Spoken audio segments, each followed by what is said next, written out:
आज नया टॉपिक हम लोग का है सिंथेसिस एंड कॉम्बिनेशन। इसी को करना है ना। आप प्रीपोजिशन तो पूरा पढ़ चुके थे। प्रीपोजिशन में कोई दिक्कत है क्या? इसके पहले चैप्टर जो हमने प्रीपोजिशन पढ़ा उसमें सब क्वेश्चन संभवतः हमने बना भी लिए और वो पूरा भी हो गया। तो स्टार्ट करूं नया टॉपिक। और क्रैश कोर्स है ये, तो इसीलिए इसमें हमारी मजबूरी है कि मैं एक ही क्लास में इसको पूरा खत्म करूंगा।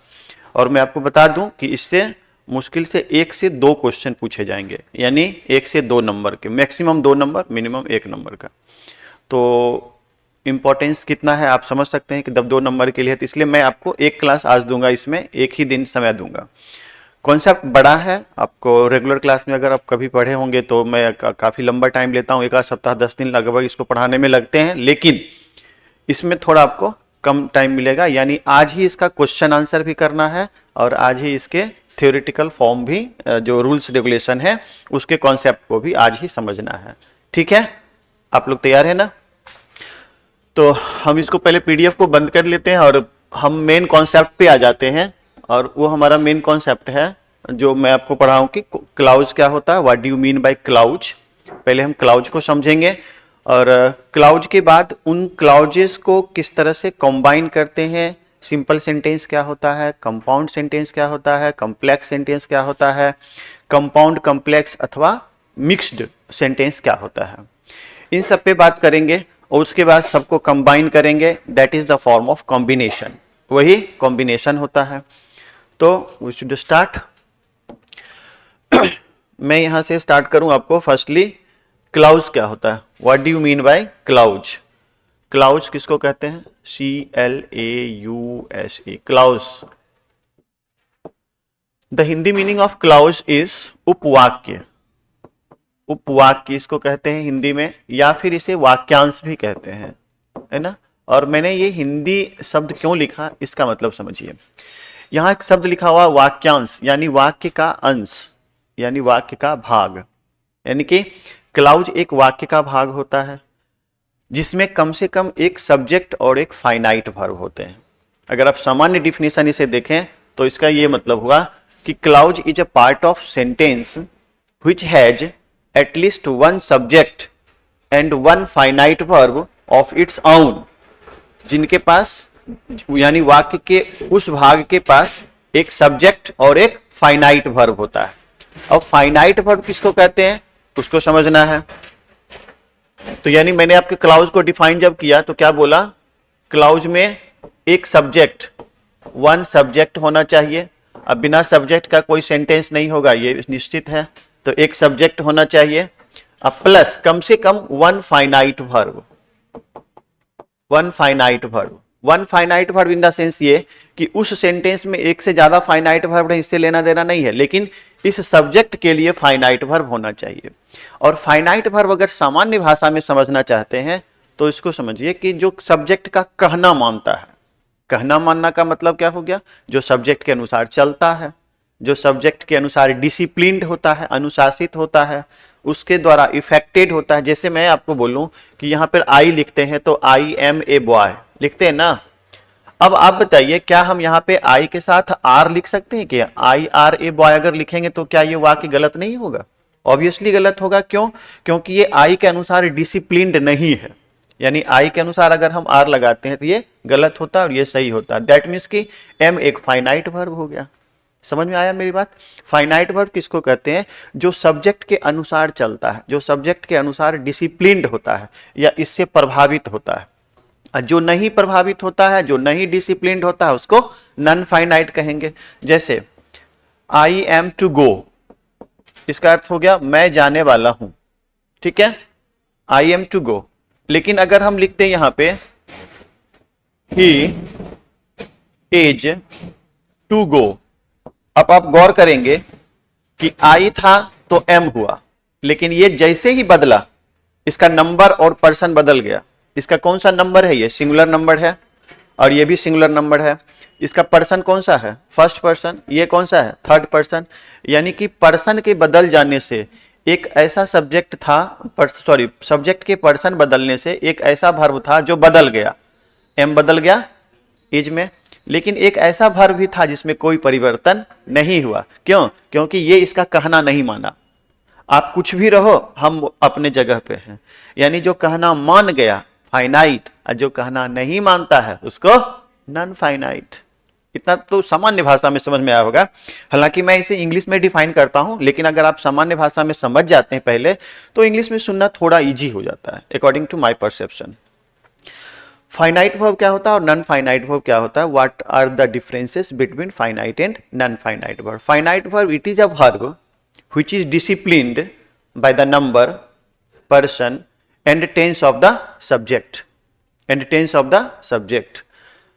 This verb is known as finite verb, and whenever the verb is not disciplined by the number, person and tense of the subject, this one is non-finite verb. जो disciplined नहीं होता है वो non-finite, और जो होता है वो finite। इतना समझने में कोई दिक्कत नहीं है। अब हमने क्या बोला कि क्लाउज में एक सब्जेक्ट और एक फाइनाइट वर्ब होना चाहिए। तो क्लाउज को मैंने डिफाइन कर दिया कि it is a part of the sentence which has at least one subject and one finite verb. एक सब्जेक्ट होना चाहिए और एक फाइनाइट वर्ब कम से कम होना चाहिए। वह सेंटेंस का पार्ट क्या कहलाएगा? क्लाउज कहलाएगा। ठीक है, आगे बढ़ जाते हैं अब हम। उसके बाद हमारा आता है, पहले हम क्लाउज के कॉन्सेप्ट को समझ के तब सिंथेसिस पे जाएंगे। और हमारा टारगेट है आज ही पूरा करना है, पूरा सब कुछ, है ना। सैटरडे है, वीकेंड क्लास है, और मंडे से हमारा प्लान है, पहले से बना हुआ है कि हम लिटरेचर स्टार्ट करेंगे, है ना। मैं उसके बारे में बात करूंगा लास्ट में। फिलहाल अभी हम लोग बात कर रहे हैं क्लाउज पे। तो क्लाउज का अब क्लासिफिकेशन करेंगे।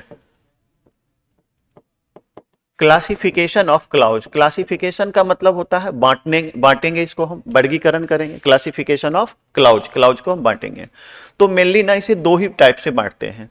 एक होता है हमारा प्रिंसिपल क्लाउज, प्रिंसिपल क्लाउज होता है, इसको हम लोग मेन क्लाउज भी बोलते हैं, है ना। शॉर्टकट में लिख रहा हूं मैं, क्लाउज लिखने की आवश्यकता नहीं है, मतलब सुन रहे हैं, समझ रहे हैं तो, है ना, फॉर्मेलिटी नहीं है।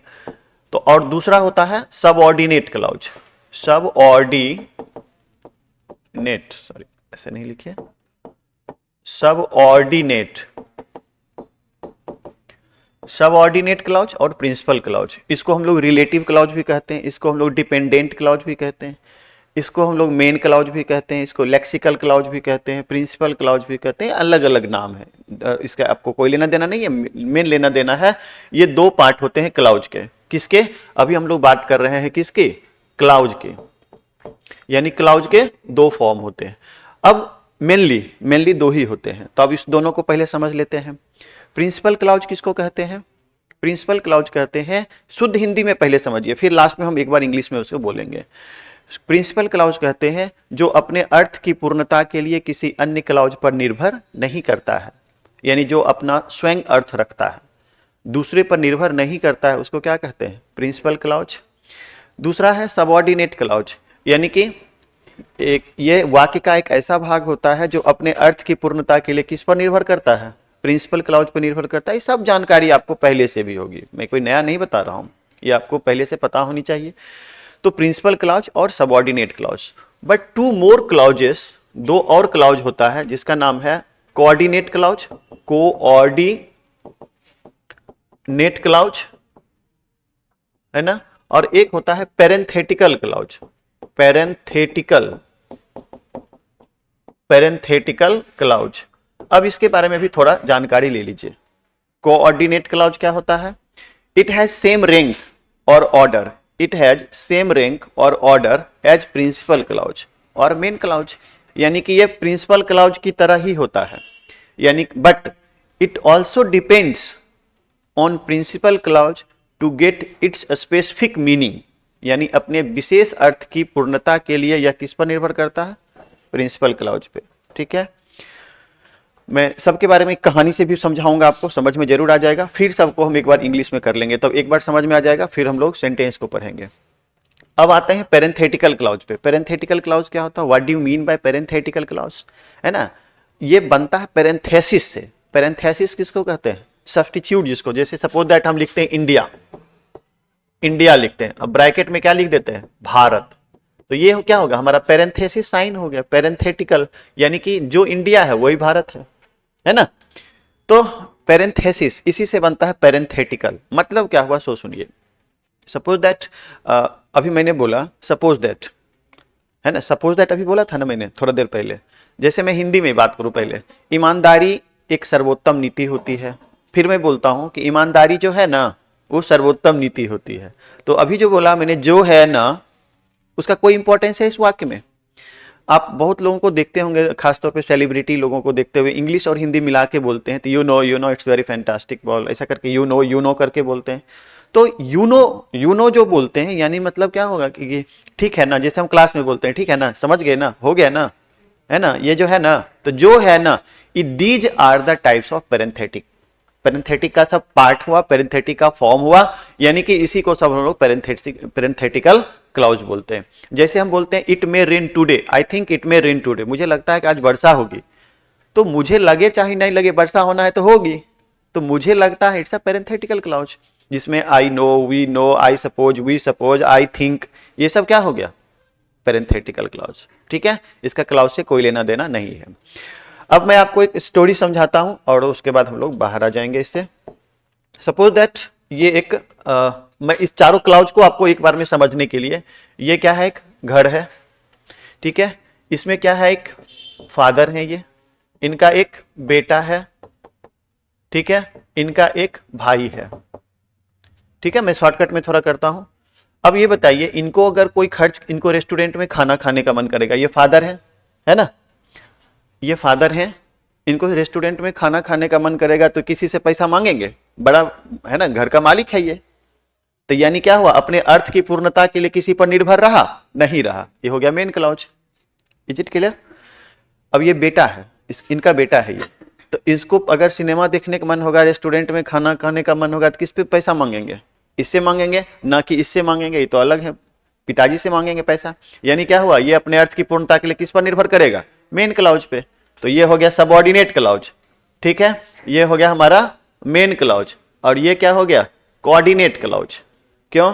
क्योंकि इसका सेम रैंक ऑर्डर है मेन क्लाउज की तरह, इट हैज सेम रैंक और ऑर्डर एज प्रिंसिपल क्लाउज और main clause, but it also depends on main clause to get its specific meaning. मतलब क्या हो गया, ये छोटा भाई है, जब इसको कोई बड़ा काम करना होगा तो बड़े भाई से संपर्क करेगा, पूछेगा, यानी कोई खास, अब खाना खाने से तो पहले पूछेगा कि नहीं खाना खाऊं कि नहीं खाऊं, यानी कि एक सामान्य अर्थ रखता है, लेकिन अपने विशेष अर्थ की पूर्णता के लिए मेन क्लाउज पर निर्भर करता है। ई हो गया अलग से एगो, ये हो गया पेरेंथेटिकल क्लाउज, पीसी, मतलब क्या, इसका इससे देखो, एगो ये सेंटेंस है, घर मतलब सेंटेंस है, इसका इससे कोई लेना देना है क्या? नहीं है। यानी I think it may rain today, main वाक्य है कि इट मे रेन टुडे, अब मुझे लगे चाहे नहीं लगे, उससे क्या फर्क पड़ता है? तो मेरे कहने का सामान्य सा अर्थ हुआ कि इस पूरे एक स्टोरी से, एक बनावटी स्टोरी है, एक सामान्य बात है जो हमारे आम दैनिक जीवन में होता है, इसको लेके हम क्लाउज के कॉन्सेप्ट को समझ गए। Finally we would like to define the actual meaning of clause. Clause is a part of sentence which has at least one subject and one finite verb of its own, है ना? I'm talking about classification of clause. There are mainly two types of clause. First one is main clause or principal clause. It may also known as lexical or independent clause because it has independency. मतलब इसमें independency होती है, that's why it is to be said independent clause. Second one is subordinate clause. It depends on main clause to get its specific meaning, to get its meaning, you may say. And third one is coordinate clause. Coordinate clause, it has same rank or order as main clause, but it depends on main clause to get its specific meaning. And parenthetical clause, according to my perception, according to grammar, this is non-existing clause. इसका कोई exist नहीं है, but it is just used for the actual meaning of sentence, यानी for to confirm the actual meaning of the sentence, यानी confirm करने के लिए, जैसे बोलते हैं ना, ये कलम जो है ना काला है, कलम काला है, मेन वाक्य हुआ। अब हम कंफर्म करते हैं, ये कलम जो है ना, कलम जो है ना, तो जो है ना जो बोल रहे हैं बार बार हम, ये क्या हो गया, एक पेरेंथेटिक हो गया। एक आया समझ में? अब हम इस पे आज से थोड़ा सा आगे बढ़ते हैं। मैंने सबको इंग्लिश, हिंदी, सामान्य भाषा में क्लाउज के बारे में समझाने की कोशिश की। अब हम आते हैं सेंटेंस पे, सेंटेंस कैसे बनता है। यानी कि जब मैं आपको सेंटेंस पढ़ा रहा था तो आपको याद होगा वेरी फर्स्ट क्लास में मैंने आपको बताया था कि on the basis of clause sentence is categorised into 4 parts, है ना। First one is simple sentence. Simple sentence. Second one is compound sentence. Third one is complex sentence. Complex sentence. And fourth one is compound complex. Compound complex sentence. है ना, इसमें आपको कई बार competition में भी पूछे जाते हैं कि जो मतलब आप इसमें सेलेक्ट करिए कि कौन कंपाउंड सेंटेंस है, कौन कॉम्प्लेक्स सेंटेंस है, तो आप इसको थोड़ा ध्यान से सुनेंगे तो समझ में आ जाएगा। सिंपल सेंटेंस जिसमें एक पीसी रहता है, वन पीसी, यानी कि एक प्रिंसिपल क्लाउज, जैसे I am a boy, she is a girl, he is a boy, है ना, I am going to Patna. तो जिसमें एक सब्जेक्ट हो, एक फाइनाइट वर्ब हो, उसको क्या कहते हैं? उसको कहते हैं simple sentence. Is it clear? अब आते हैं कंपाउंड सेंटेंस की बात करते हैं। तो जिसमें एक पीसी, पीसी मतलब प्रिंसिपल क्लाउज, यानी ये तो सब में रहेगा ही रहेगा। प्रिंसिपल क्लाउज के बिना सेंटेंस कैसे बनेगा? तो मालिक तो रहेगा ना। घर में आप कहेंगे ये घर है, इसका कोई मालिक नहीं है ना। यानी कि पति है तो पत्नी है, पत्नी है तो पति है। आप कहेंगे कि मैं पति हूं, मेरी कोई पत्नी नहीं है, हाउ इज इट पॉसिबल? तब पति नहीं, आप पतित हैं। तब आप, मैं कहूं कि मैं पति हूं लेकिन मेरी कोई इस दुनिया में कोई पत्नी नहीं है, तो मैं पति तभी हूं जब मेरी शादी हुई है, तो ऑब्वियसली मेरी शादी हुई तो मेरी पत्नी होगी। तो इसी तरह से सेंटेंस है तो पीसी यानी कि प्रिंसिपल क्लाउज है। Is it clear? Don't be take otherwise, इसको अदरवाइज मत लीजिएगा।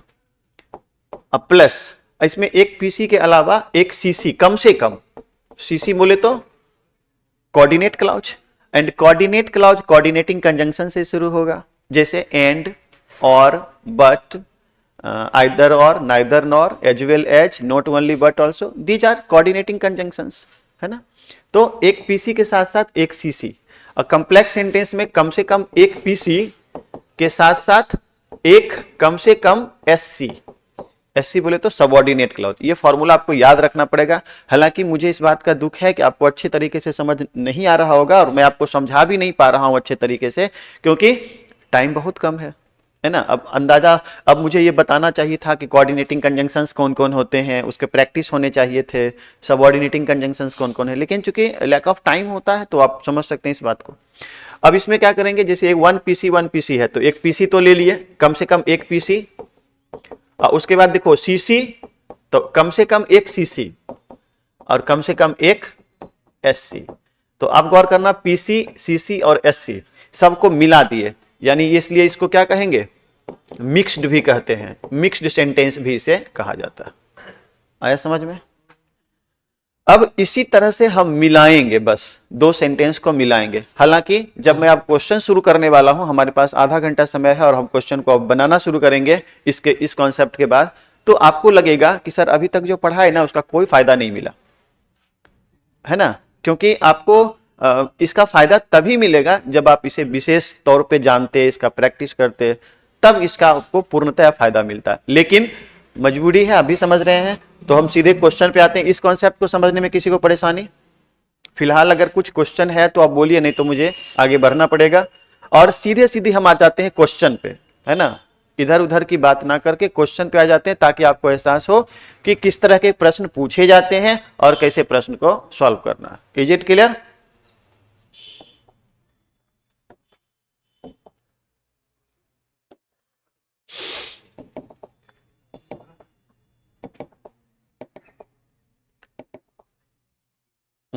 ये रहा हमारा कॉम्बिनेशन सिंथेसिस। कंबाइन करने के लिए पूछता है, दो सेंटेंस को कंबाइन करने के लिए पूछा जाता है। मैंने आपके लिए बहुत सारे क्वेश्चन बनाए हैं यहाँ पे, और कुछ क्वेश्चन में ऐसा आप गौर करते होंगे, कुछ क्वेश्चन ऐसा देता हूं जो प्रैक्टिस के लिए, जिसमें ऑप्शन नहीं रहते हैं। और इस तरह के प्रश्न में एक से ज्यादा आंसर होने की संभावना होती है। क्यों? क्योंकि आपके सोचने का तरीका सबका अलग अलग हो सकता है। लेकिन जब हमें ऑप्शन मिल जाते हैं तो you will have to choose only one option, and this one is the appropriate answer, this should be appropriate answer.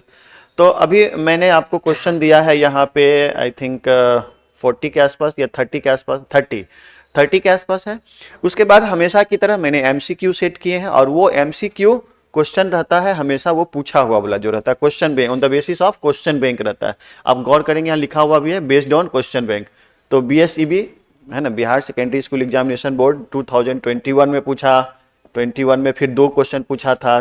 किसी साल 1 पूछता है, किसी साल 2 पूछता है, इसलिए मैंने आपको 1 से 2 क्वेश्चन के बारे में बोला।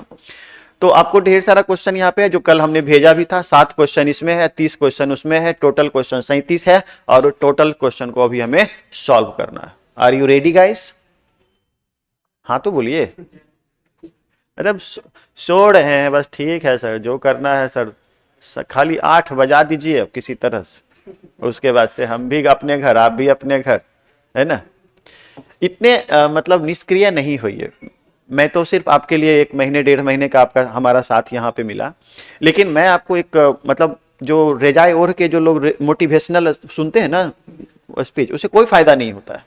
सच पूछिए तो उससे कोई फायदा नहीं होता है। यानी कि सेल्फ मोटिवेटेड होइए। मेरा एक ही मंत्र है कि आपका मन, आपका दिल जो कहे वो करिए।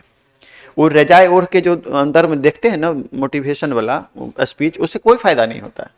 ये हम सभी जानते हैं। वो सुनने में अच्छा लगता है, उसके बाद आप रूटीन बनाते हैं, सुबह 5 बजे उठना है, ये करना है, वो करना है। इतना ना टाइट शेड्यूल रहता है 10 बजे रात तक कि आज तक वो फॉलो नहीं हुआ है ना। वो फॉलो करने के लिए बनता ही नहीं है ना। वो फॉलो करना ही नहीं, वो फॉलो करने 2-3 घंटा बनता है, बस 2-3 घंटा रहता है। उसके बाद सोचता है कि अच्छा आज तो जो हो गया सो हो गया, कल से न ब्रह्मा जी भी नहीं काटेंगे फॉलो करने में। ब्रह्मा जी भी आएंगे कहेंगे आज पर आप रेस्ट करिए, हम फॉलो करेंगे। लेकिन वो कल भी फिर वही, कल कहेंगे अच्छा आज तो ठंडा बढ़ गया, नहीं तो आज ही शुरू कर देते हैं। तो ऐसा आप भी समझते हैं, हम सभी समझते हैं।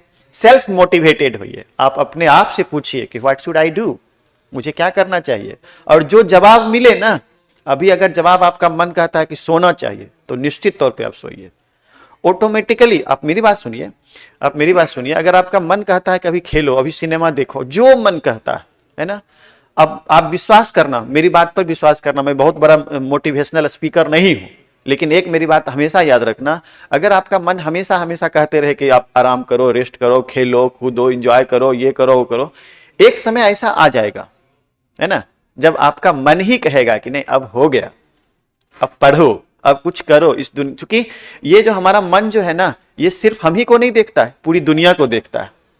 अब पूरी दुनिया को जब ये मन देखेगा ना, तो आपको भी लगेगा कि हम भी उसकी तरह करें। क्या आपके मन में कभी नहीं आता है कि मेरे पास अगर पैसे होते तो मैं भी आईफोन लेता? ये आपको कब कब आया मन में? दूसरे को देखा आपने, है ना। आपका मन तब कहा आईफोन लेने के लिए जब आपने दूसरे के पास देखा। अगर आप दूसरे के पास आईफोन नहीं देखते तो क्या आपका मन कहता कि आईफोन लेना चाहिए? नहीं कहता। तो कोई मोटिवेशन नहीं, सेल्फ मोटिवेटेड होइए तो आगे बढ़िएगा। हालांकि अभी आपको अगर आगे बढ़ना है तो आपको इधर ध्यान देना पड़ेगा। अभी कोई मोटिवेशन नहीं, अभी ये 30 क्वेश्चन आपको मोटिवेट करेगा और आपको 2 नंबर दिलाएगा। सो लेट्स कंसीडर, चलें शुरू करें। अब ध्यान दो, यहां पे ही वॉज वॉकिंग, मैं एकदम स्टार्ट 0 लेवल से करूंगा और आपकी भाषा में समझाऊंगा, खाली आप बात मत करो प्लीज। हेलो, बात नहीं। ही वॉज वॉकिंग, वह टहल रहा था, इन द फील्ड, मैदान में, ठीक है। He saw a dead tiger, उसने एक मृत बाघ देखा। यही इसका अर्थ हुआ ना। अब 2 सेंटेंस है, दोनों सेंटेंस को मिला के एक करना है, दोनों को कंबाइन करना है। इसी को कहते हैं सिंथेसिस। यानी सिंथेसिस एक ग्रामेटिकल प्रोसेस है जिसमें हम 2 सिंपल सेंटेंस को मिला के एक सिंपल, एक कंपाउंड अथवा एक कॉम्प्लेक्स सेंटेंस बनाते हैं, and that combination is known as synthesis. I am talking about the definition of synthesis. It is a grammatical process in which we have to combine 2 simple sentences into 1 simple sentence, 1 compound sentence and 1 complex sentence, and this combination is known as synthesis, and that is also known as combination. उसी को हम लोग क्या कहते हैं? Combination भी कहते हैं। वह टहल रहा था मैदान में, उसने एक मृत बाघ देखा। यानी टहलते, देखिए मैं टहल रहा हूं यहां पे, है ना। मेरी नजर अचानक तुम पे पड़ी, तो मेरा एक काम तो हो रहा था ना, है ना। तो जब ऐसा हो कि जब एक काम जारी रहे और इसी बीच में दूसरा कोई काम हो, तो हम पार्टिसिपल का प्रयोग करते हैं, प्रेजेंट पार्टिसिपल का प्रयोग करते हैं। 4-5 को ऐसा रूल सिखाऊंगा, उसी में पूरा हो जाएगा, 4-5 को बस। तो प्रेजेंट पार्टिसिपल का प्रयोग करते हैं। तो इसमें हम बनाएंगे कैसे इसको?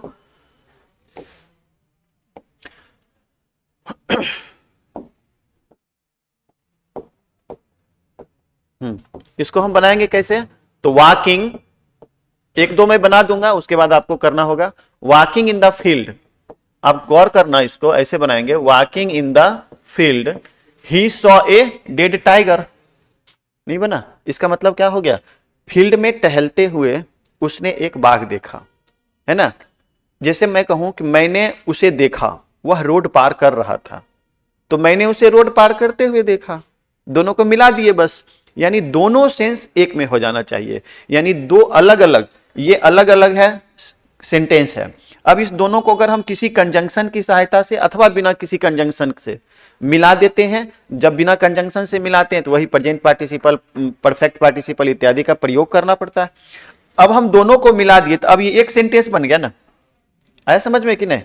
दो अलग अलग सेंटेंस थे, अब दोनों को हम मिला के एक सेंटेंस बना दिए, तो अब ये हो गया क्लाउज 1, ये हो गया क्लाउज 2। ये हो सकता है मेन क्लाउज हो, ये हो सकता है मेन क्लाउज हो, ये हो सकता है सबऑर्डिनेट क्लाउज हो, ये हो सकता है सबऑर्डिनेट क्लाउज हो, यानी दोनों को मिलाना है ना। तो इस तरह से बना लिया। अब दूसरा देखो, he was watching TV he fail asleep. बताइए क्या होगा इसका? ही वॉज वॉचिंग टीवी, वह टीवी देख रहा था, ही फेल अस्लीप, वह सो गया। यानी कि टीवी देखते हुए वह सो गया, टीवी देख रहा था सो गया, तो टीवी चलते रह गया ना, एक काम तो चल, है ना। तो क्या हो जाएगा? वॉचिंग टीवी ही फेल अस्लीप। आसान है कि नहीं है? जो कॉन्सेप्ट बताऊंगा एक दो क्वेश्चन मिलेगा, बस इसी तरह से आगे बढ़ना। सी वॉज वर्किंग हार्ड, वह कठिन मेहनत कर रही थी, है ना। सी फेल इल, वह बीमार पड़ गई। बताइए क्या होगा? आप देख सकते हैं कि एक जो है ना, एक सब में V2 लगा हुआ है, ठीक है, V2 लगा हुआ है, यानी क्या हो गया कि एक पार्ट कंटिन्यू है, यानी इसी बीच, तो इन बिटवीन वाला रूल आपको बताया था टेंस में हमने, आपको याद होगा। तो क्या होगा? She was working hard, she fell ill. बताइए क्या होगा? वर्किंग हार्ड, कठिन मेहनत करते हुए वह बीमार पड़ गई, सी फेल इल। आसान है कि नहीं है? एक छोटा सा कॉन्सेप्ट बताया, सब क्वेश्चन बनने लगा। हालांकि सब एक ही कॉन्सेप्ट पे नहीं बनेगा, अलग अलग आप कॉन्सेप्ट बदलेंगे। He opened the drawer, he took out the revolver, उसने दराज खोला और रिवॉल्वर निकाला। दो तरह से बना सकते हैं इसको, और आपका ऑप्शन सेट करेगा दिए हुए ऑप्शन पे, आपका आंसर सेट करेगा दिए हुए ऑप्शन पे। इसको हम दूसरे दो तरीके से बना सकते हैं। दराज खोलते ही उसने रिवॉल्वर निकाला, एक हो सकता है दराज खोलकर उसने रिवॉल्वर निकाला, ठीक है। तो एक बना सकते हैं opening the drawer he took out the revolver, और दूसरा बना सकते हैं हैविंग ओपेंड। दूसरा जो तरीका मैं बनाता हूं, हैविंग के साथ V3, ओपेंड द ड्रॉवर, उसके बाद ही टुक आउट द रिवॉल्वर। आया समझ में? इसका मतलब हो गया कि दराज खोलकर उसने रिवॉल्वर निकाला। और अगर आप लिखते हैं ओपनिंग द ड्रॉवर, तो दराज खोलते ही उसने रिवॉल्वर निकाला। समझ में आ रहा है कि नहीं? कोई दिक्कत है तो बोलना भाई, थोड़ा तेजी से मैं बढ़ूंगा। I saw him he was crossing the road, मैंने उसे देखा वह रोड पार कर रहा था। तो इसको हम कैसे बनाएंगे? नहीं, ऐसा नहीं। I saw him crossing the road. I saw him crossing the road. मैंने उसे रोड पार करते हुए देखा। तो थोड़ा ना आपको सोचना पड़ेगा। I saw her, he was tired. देखो यहां गलती से लिखा गया ही, यहां होना चाहिए सी।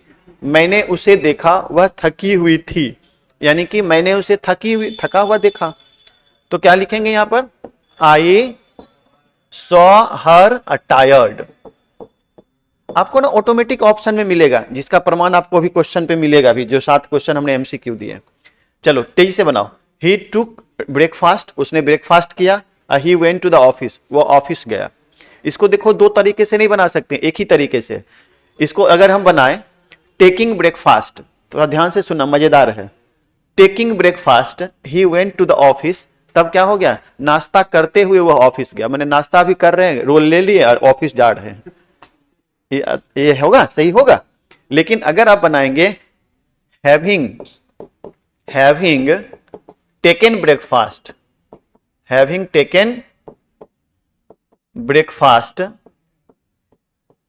ही वेंट टू द ऑफिस, तब क्या हो गया? नाश्ता करके वह ऑफिस गया। आया समझ में ना? तो आपको ये मिलाना है, ये नहीं कि एक ही कॉन्सेप्ट से सब बनेगा, थोड़ा आपको दिमाग लगाना पड़ेगा। The children broke the chair, they rain away. यानी बच्चे ने कुर्सी कुर्सी तोड़ दिया और वह भाग गया। तो पहले तोड़ा तब ना भागा ना, कि तोड़ रहा है भाग रहा है, तोड़ रहा है भाग रहा है, ऐसा तो नहीं होगा। तो क्या हो जाएगा, having broken the chair they rain away. अब देखिए 4-5 क्वेश्चन 8 क्वेश्चन बनाए तो अंदाजा मिलने लगा ना थोड़ा थोड़ा ना, है ना। Something is better than nothing. आप ये उदास मत होइए, होना है ना। शुरू शुरू में लगेगा कि जो बेकार क्लाउज जो अभी पढ़े थे सिंपल कंपाउंड, उसका कहां कुछ मतलब आ रहा है, लेकिन कॉन्सेप्ट उसी पर है। चलिए आगे बढ़ते हैं। He read the book, he return to the library. बोलो जल्दी से। He read the book, he return it to the library. पहले किताब पढ़े तब रिटर्न किए, तो क्या हो जाएगा, having read the book he return to the library. बनने लगा ना, the sun rose the fog disappeared.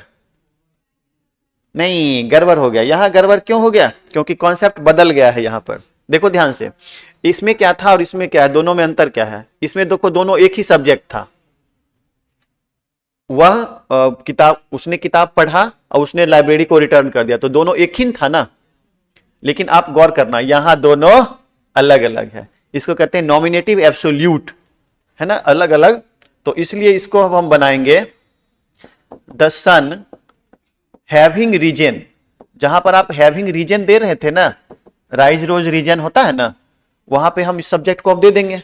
यानी सूरज के उगते ही उसके बाद the fog disappeared. Second part तो इसे रह जाता है। आए समझ में ना।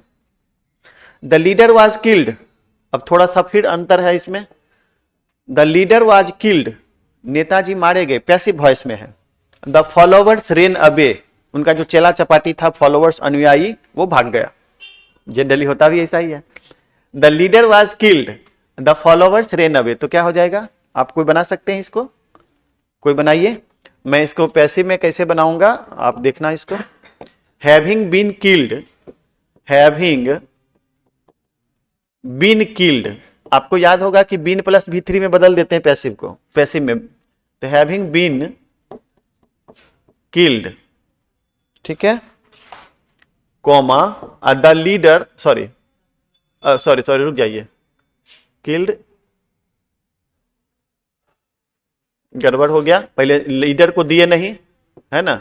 तो क्या हो जाएगा, the leader having been killed, तब क्या हो जाएगा, द फॉलोवर्स रेन अवे। तब इसका अर्थ हुआ, आप गौर करना कि इससे पिछला में हमने दिया था हैविंग प्लस V3, तो V3 को बीन प्लस V3 में बदल दिए, पैसिव है तो।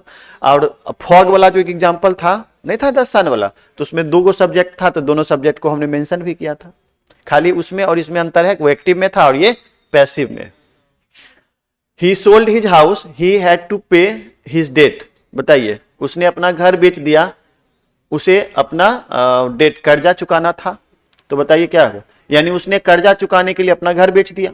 आपको ये ना मिक्सचर करने के लिए, कंबाइन करने के लिए दिमाग में आना चाहिए, तब जाके आप ऑप्शन देखोगे और उस ऑप्शन के अकॉर्डिंग आप उसको सॉल्व करोगे। तो क्या होगा इसमें, बताइए।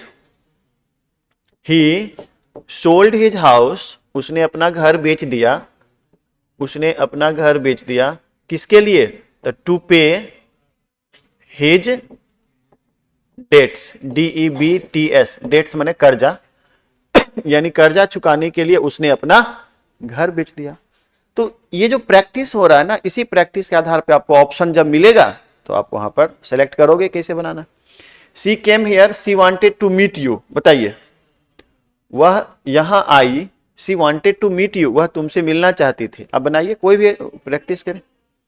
अब सीधा सीधी, she came here to meet you, है ना। You must support your family, it is your duty. बोलो, आप खुद बोलो। अब इतना क्वेश्चन मैंने किया, अब आपका प्रैक्टिस है। योर ड्यूटीज नहीं, इट इज, देखिए, it is your duty, it is your duty to support your family. अब आप बताओ कि इतना क्वेश्चन बनाने के बाद ऑप्शन रहेगा तो नहीं, थोड़ा सा लगता है कि बन जाना चाहिए, है ना। लेवल बहुत ज्यादा टफ नहीं रहता है, लेकिन एक बात का ध्यान रखिएगा कि जो ऑप्शन मिलेगा ना, उसमें लगेगा सब सही है। इतना आसान नहीं होता है ना। जितना जब ऑप्शन नहीं मिल रहा है तब आपको आसान लगने लगा, लेकिन जब ऑप्शन मिलेगा लगेगा यार ये भी तो ठीक ही लग रहा है, ये भी तो ठीक ही लग रहा है, लेकिन उसमें कौन सा अप्रोप्रिएट होगा ये तय करेगा आपका practice. The more you practice the more you learn, जितना प्रैक्टिस करोगे उतना सीखोगे। हाँ, मैंने आपको ऑप्शन दिया है 50 क्वेश्चन ही बनाना है आउट ऑफ 100, तो अगर आपको टफ लगेगा तो छोड़ दीजिएगा, है ना। सब बॉल को खेलना ही नहीं होता है, एक आध बॉल छोड़ना भी होता है क्या। तो आगे बढ़े अब, चलो। I received Sita's letter, I was very glad, क्या हो जाएगा, मैंने सीता का पत्र पाया, मैं बहुत खुश हुआ, यानी मैं सीता का पत्र पाकर बहुत खुश हुआ। I was very glad to receive Sita's letter, क्या कोई दिक्कत है। She was enough money, she can buy flat, क्या होगा, इसमें ना कुछ गड़बड़ है, सी हैज होगा, हैज होगा, हैज, यहां पर कंफ्यूजन है, मतलब यहां वाज के जगह पे हैज होगा, आप याद रखना, ठीक ना, ठीक है, मतलब टाइपिंग एरर है, ये सब चलता है, एक दो और मिलेगा एरर। तो सी हैज एनफ मनी, यानी उसके पास काफी पैसे थे, काफी पैसे हैं, sorry. She can buy flat, वह एक फ्लैट खरीद सकती है, यानी क्या हो गया, she has enough money to buy a flat, पैसे खरीदने के, फ्लैट खरीदने के लिए उनके पास काफी पैसे हैं। He is very kind, he can help us, क्या हो जाएगा, ही इज वेरी काइंड, बोलिए, टू हेल्प अस, आराम से। आप इसमें क्या कर रहे हैं, 2-3 से हम लोग अब प्रेजेंट पार्टिसिपल का प्रयोग नहीं कर रहे हैं, हम लोग कर रहे हैं इन्फिनेटिव का प्रयोग, 2+V1 का प्रयोग जोड़ने के लिए। तो इन्फिनेटिव की मदद से सीखा, प्रेजेंट पार्टिसिपल की मदद से सीखा, हैविंग प्लस V3 करते थे तो वह परफेक्ट पार्टिसिपल हो गया, फिर दो सब्जेक्ट अलग अलग था तो नॉमिनेटिव एब्सोल्यूट हो गया। तो डिफरेंट टाइप के क्वेश्चंस को हमने सॉल्व किया। It is too heavy, I can not lift it, देखो इसको कैसे बनाएंगे, इसको रिमूव टू वाला यानी टू की सहायता से बनाएंगे। It is too heavy, it is too heavy, it is too heavy, it is too heavy for me, मेरे लिए। फॉर मी क्यों देना पड़ेगा, क्योंकि अब सब्जेक्ट क्या है यहां पे, I. It is too heavy for me to lift it, देखो इट इज टू हैवी, सब कुछ हो गया इसमें। अब इट इज टू हैवी यानी वह आवश्यकता से अधिक भारी है मेरे लिए इसे उठाने को, तो ये सब हो गया। He heard the news of his son's death, he was shocked, बताइए जल्दी जल्दी, टाइम एकदम कम है। He heard the news of his son's death, he was shocked, बताइए। देखो he was shocked to hear the news of his son's death, थोड़ा सा दिमाग अगर ऑप्शन पे लगाओगे ना तो सही जगह पे पहुंच सकते हैं। He was doing his duty honestly, he was rewarded. He was rewarded by doing his duty honestly. वह पुरस्कृत किया गया किससे, अपने कार्यों को ईमानदारी से करने के लिए। He passed this examination, he had worked hard. He had worked hard. नहीं, he passed this examination by working hard. नहीं, कई तरीके से आप ना सोच सकते हैं, कई तरीके से, लेकिन जो परफेक्ट होगा वहां पर आपको पहुंचना है। Mohan sings well, sorry sings songs, Mohan गीत गाता है, और ही अर्न्स मनी, वह रुपया कमाता है। मोहन अर्न्स मनी नहीं, तब हो जाएगा टू सिंग लगाएंगे, देखो यहीं पर फंस गए, तब टू लगा देंगे, तब पता है क्या हो जाएगा, मोहन गीत गाता है, मोहन पैसा कमाता है गीत गाने के लिए, उल्टा पुल्टा अर्थ हो गया। जबकि क्या अर्थ है यहां पर, मोहन गीत गाकर पैसे कमाते हैं, तो बाय सिंगिंग सॉन्ग्स हो जाएगा। देखा, फंस गए ना एक में ना। You are the captain of our team, you are our hope, you must not lose patience, इसका क्या मतलब हो गया, देखो तुम हमारे टीम के कप्तान हो, यू आर आवर होप, तुम हमारी आशा हो, आशा मतलब hope. You must not lose patience, तुम्हें अपना पेशेंस नहीं खोना चाहिए। तो क्या करेंगे, ये तीनों में यू कॉमन ले लेंगे, है ना, मैथमेटिक्स की तरह समझिए इसको। तो यू यहाँ पे हम तीनों में है ना, यू तीनों में है तो यू ले लेंगे, और उसके बाद कॉमा दे देंगे। आप क्या क्या है, तो the captain of our team and, और क्या क्या है, एंड आवर होप है। हमको सब कुछ रखना भी इस एक ही लाइन में है। उसके बाद मस्ट नॉट लूज पेशेंस, बस सेंटेंस बन गया। यानी क्या सेंटेंस हो गया, you must not lose patience, और जो बीच में जो दिया हुआ उसको एंड करके जोड़ दिए। आया समझ में, 24, she is very weak, she can not walk further, तो क्या हो जाएगा, she is too weak to walk further, नहीं हो जाएगा। You are very late, you can not catch the train, क्या होगा, you are too late, you are too late to catch the train. He is lazy, he can not do this type of hard work, बोलो, he is lazy, he cannot do this type of hard work, तो he is too lazy to do this type of hard work, बहुत आसान है। he is very lucky, this is certain, तो हो जाएगा he is certainly very lucky। एक ही धारा पे मत चलने लगे, अलग अलग पैटर्न बदलता है। she died in an accident that was unfortunate, unfortunately she died in an accident, दुर्भाग्यवश वह एक दुर्घटना में मर गई। Neha sings well, Soni sings well, Neha and Soni sings नहीं, सिंग वेल नहीं। John is playing, Mary is playing, हो गया ना। कोई तकलीफ है किसी को, कम समय में पूरा हो भी गया, आप लगभग सीख भी गए, और अब आप बच गया एमसीक्यू। बताइए, आप बताना है अब आपको अपनी औकात, हालांकि औकात का बुरा अर्थ नहीं लगाइएगा, औकात है सर, औकात की बात मत कीजिए, इससे लोग एग्रेशन हो जाता है ना। दो शब्द होते हैं, एक औकात, औकात को अंग्रेजी में कहते हैं लिमिट, लिमिट में अच्छा लगता है, लेकिन जब औकात होता है तो एग्रेशन पैदा करता है वो, नहीं, हम कहते हैं लिमिट में रहो कोई दिक्कत नहीं है, लेकिन कहते हैं औकात में रहो, है सर औकात की बात मत करिए, तो थोड़ा, जबकि सब सेम है, लेकिन वो शब्द जो है ना वो हमें एग्रेशन पैदा करता है। खैर, तो फिलहाल आप इस पर आइए। The flat caught fire, all the things were burned, बताइए थोड़ा सा, आपके सामने ऑप्शन है, यही तो गड़बड़ होता है वहां पे। अब आपको सी नंबर बी नंबर सब दिखेगा। देखो, the flat having caught fire, all the things were burned, थोड़ा मैंने सब सेंटेंस के हर पार्ट पर ध्यान देना पड़ेगा, तब जाके होगा। ठीक है, इसका आंसर होगा बी। चलो, she met her mother, time कम है, थोड़ा बाद में हम इसको करेंगे, देखेंगे, लेकिन जल्दी जल्दी कर लीजिए।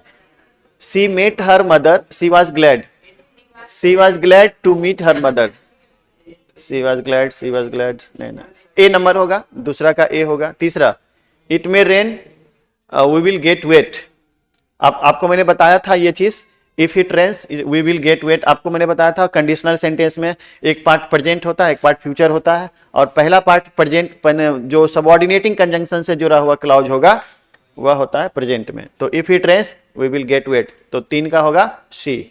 चौथा, you must start now, you will miss the बस,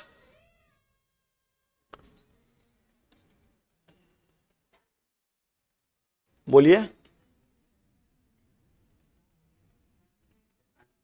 हाँ, कौन सा क्वेश्चन है, 4 नंबर ना, you must start now, unless, इसमें unless you start now you will miss the bus. ठीक है, अनलेस का मतलब ये जो यहां पर देखना, गौर करना कि यू मस्ट स्टार्ट नाउ, तुम्हें अभी जाना होगा, यू विल मिस द बस, यानी यू विल मिस द बस, यानी तुम बस मिस कर जाओगे। लेकिन आप देखेंगे कि एक नकारात्मकता छुपी हुई है, तुम जल्दी जाओ नहीं तो तुम्हारी बस, और यही नहीं तो के अर्थ के लिए हम अनलेस का यूज करते हैं, ये आपको जानना चाहिए था। She ran out of the room, she was screaming, screaming मतलब चीखना चिल्लाना, बताइए कौन सा होगा। She ran out of the room, वह रूम से भाग गई, वह चिल्ला रही थी, यानी बताइए। हाँ, इसको आप देखिए, एक बात है कि मैंने जो बताया आपको पार्टिसिपल का प्रयोग करना है, present participle, past participle, perfect participle, उससे आपको लेना देना नहीं है, अकॉर्डिंग टू द सिचुएशन आपको हैंडल करना पड़ेगा। ये नहीं कि सर बताए, वो तो है ये नहीं ऑप्शन में, अरे सर एक पक्ष बताए, यहां दूसरा पक्ष दिया हुआ है, तो आपको तो इसके अनुसार तय करना होगा ना, डिसीजन लेना पड़ेगा। बताइए, डी नंबर में देखिए, she ran out of the room screaming, she had run out, she run out, she ran to the room screaming, she ran to the room screaming, नहीं ये नहीं होगा। डी नंबर सही लग रहा, वह भागी, रूम से भागी, द रूम स्क्रीमिंग, यानी वह चिल्लाती हुई रूम से भागी। आंसर डी ज्यादा सही लग रहा है। और कोई ऑप्शन में देखो, यहाँ रन आउट दे दिया, तो यहाँ तक ग्रामेटिकल एरर हो गया। सी रेन टू द रूम, वह रूम को भागी, इसमें देखो आउट का प्रयोग नहीं किया है, इसमें सब कुछ है, she ran out of the room screaming. खाली ये यहाँ पर गलती है, यहाँ ना टाइपिंग एरर है कि ये जो है ना, ये स्पेस होना चाहिए था, स्पेस नहीं दिया मैंने। चलो, ही is lazy he will fail, इसमें देखो ऑब्वियसली यहाँ ना देखो लेजी था, यहाँ बीजी लिखा गया, तो टाइपिंग एरर है, इसको आप लेजी समझना। ये टाइपिंग एरर है। ही is lazy he will fail, वह आलसी है वह फेल कर जाएगी, वह आलसी है वह फेल कर जाएगा। तो he will fail because he was lazy, lazy यहाँ पे होगा। चलो छठा का ए होगा। सातवां he heard a noise he got up. देखो ध्यान से, yes as he heard a noise, चूंकि उसने एक मतलब हल्ला जैसे ही सुना, ही गॉट अप, वह उठ गया। तो अल्टीमेटली आपने सारे क्वेश्चंस को भी सॉल्व कर लिए। There are total 37 questions which are solved here, यहाँ भी सॉल्व किया गया है। और मुझे लगता है कि आप सब समझ में भी गए होंगे। अब एक चीज आपसे पूछना है कि परसों से लिटरेचर स्टार्ट किया जाए ना, तो लिटरेचर में पहले मैं आपको समरी करूंगा ताकि सब आपको स्टोरी समझ में आ जाए, उसके बाद इसके ऑब्जेक्टिव्स को करूंगा, ठीक है ना। उसके बाद और बातें मैं बाद में करूंगा, पहले आपको ये सब करना होगा, ठीक है। Thank you.